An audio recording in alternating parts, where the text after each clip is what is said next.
अम्मा बाबूजी का बंटवारा। आज घर के आंगन में एक पंचायत लगी थी, 3 बेटे और बहुओं की। घर वही पुराना जहाँ ये 3 भाई और 2 बहनों का बचपन बीता, जहाँ कभी माँ के रुंझुन रुंझुन पायोले की आवाज़ से बच्चे समझ जाते थे कि माँ घर के किस कोने में है। इसी आंगन चबूतरों पर पिताजी का खड़ाउन की खटखट से सारे बच्चे सतर्क हो जाया करते थे कि पिताजी आ गए और सभी को पढ़ने बैठना है। तब भी ये आंगन ही होता था जहाँ माँ बाबूजी और सारे बच्चे बैठते थे। सब अपनी अपनी कहते दिन भर क्या हुआ, किसने किसको मारा, स्कूल में क्या सब, और माँ बाबूजी मुस्कुराते हुए सभी की सुनते। आज भी सभी बैठे अम्मा बाबूजी और सभी बेटे। मझला बेटा सुनील और बहू बाबूजी के साथ रहते थे और दोनों बेटे अरविंद और नरेंद्र दूसरे शहर। सुनील ने सभी को फोन कर बुलाया इस पंचायत के लिए। क्या था पंचायत का मुद्दा? अम्मा थी पंचायत का मुद्दा। सुनील की पत्नी सविता की सास से बिल्कुल नहीं पटती थी। सास की हर बात उसे कांटे सी चुभती थी। ससुर जी से कोई परेशानी नहीं थी क्योंकि उनके पास पेंशन की मोटी रकम जो आती थी। अपनी बीवी के कहे अनुसार सुनील ने प्रस्ताव रख दिया, मैं 2 लोगों को अपने पास नहीं रख सकता। आप लोगों में से कोई भी अम्मा को अपने पास ले जाइए। बाबूजी मेरे पास रहेंगे। अम्मा को आप दोनों में से कोई ले जाइए। अगर कोई एक नहीं रखना चाहता तो बारी बारी आप दोनों अम्मा को रख लो। सुनील की बात सुनकर हर तरफ सन्नाटा। अम्मा बाबूजी चुपचाप देख रहे थे। ये बंटवारा उन बूढ़ी आंखों में विवशता साफ झलक रही थी। जो घर का आंगन बच्चों के खिलखिलाहट से गुलजार था, उस आंगन में आज विवशता की चुप्पी छाई थी। सुनील की बात खत्म हुई तो छोटा भाई नरेंद्र बोल पड़ा, भैया आप भी गजब कहते हैं, मैं कैसे ले जा सकता हूँ। आप जानते हैं कि मीनल भी पढ़ाती है, वो दिन भर घर में नहीं रहती। अम्मा का ख्याल कौन रखेगा? यहाँ तो भाभी घर में ही रहती हैं, फिर क्या परेशानी है? दोनों बेटों की तू मैं सुनकर माँ की आंखों से आंसू बह रहे थे। ये वो माँ थी जो रात दिन एक कर इन बच्चों को बड़ा किया। आज वही बच्चे उस माँ को बोझ मान एक दूसरे पर उस बोझ को लादने की कोशिश में लगे थे। बाबूजी भी दुखी होकर बच्चों की बातें सुने जा रहे थे। उन्हें वो वक्त याद आ गया जब छोटे बेटे को निमोनिया हो गया था, डॉक्टर्स तक ने मना कर दिया था। तब इस माँ ने अपने उम्मीद का दिया जलाए रखा। एक कुशल साध्वी सी अड़ी रही भगवान के सामने और बचा ली अपने बच्चे की जान। बाबूजी को वो 3 रात याद आ गई जब इसी सुनील के लिए अम्मा ने जाग कर बिता दी थी। लहसुन अजवाइन के तेल से सुनील को मालिश करते बिताए थे। 3 रात बाद जब सुनील ने आंखें खोली और मुस्कुराए तो वो अचेत हो गई। काश उस दिन ही उसकी चेतना वापस न आई होती, सोचते हुए बाबूजी विचलित हो उठे। अभी तक सबसे बड़े बेटे अरविंद सभी की बातें सुनते रहे। बार बार उनकी नजरें अम्मा और बाबूजी की तरफ उठ जाती। वो एकदम से बेचैन होकर खड़े हो गए और दोनों भाइयों को चुप कराते हुए बोले, चुप हो जाओ दोनों।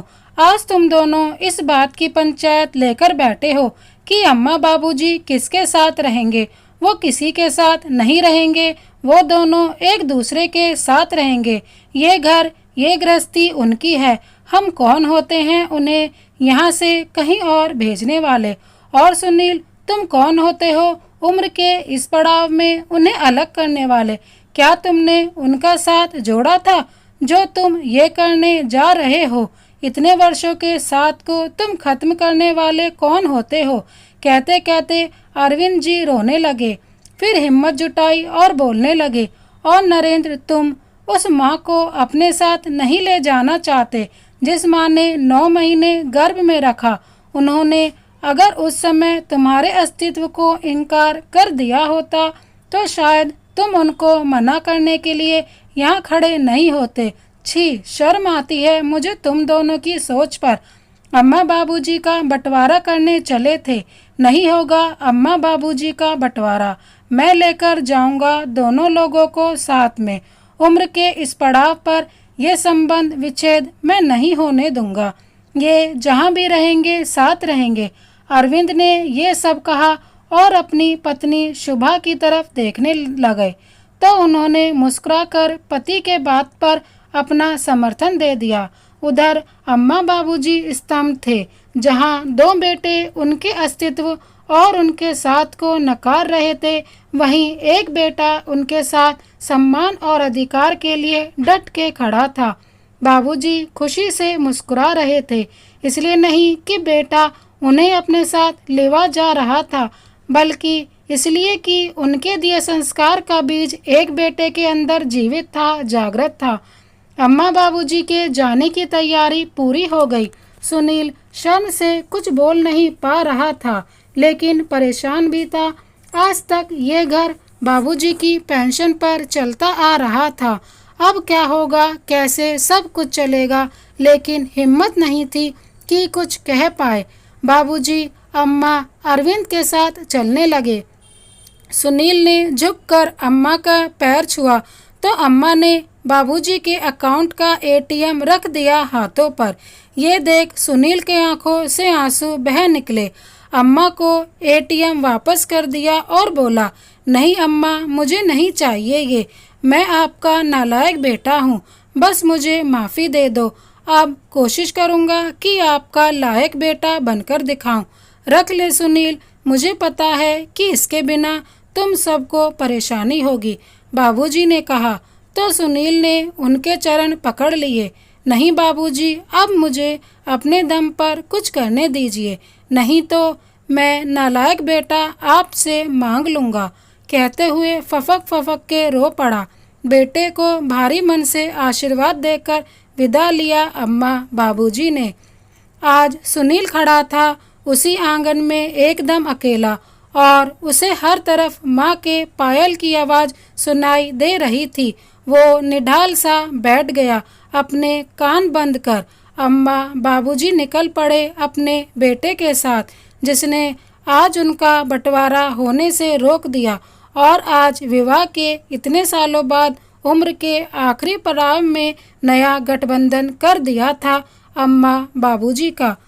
दोस्तों, माता पिता अकेले ही 4 बच्चों को पाल लेते हैं, लेकिन 4 बच्चे मिलकर माता पिता को नहीं पाल सकते और बैठ जाते हैं अपने माता पिता का बंटवारा करने। यही हमारे समाज की कड़वी सच्चाई है। इस कहानी को अंत तक देखने के लिए धन्यवाद। इस कहानी के बारे में आपकी क्या राय है, कमेंट बॉक्स में ज़रूर बताएं। इसी तरह की कहानी देखने के लिए हमारे चैनल को सब्सक्राइब कर बेल आइकन को प्रेस कर दें। Thank you so much. Vande Mataram.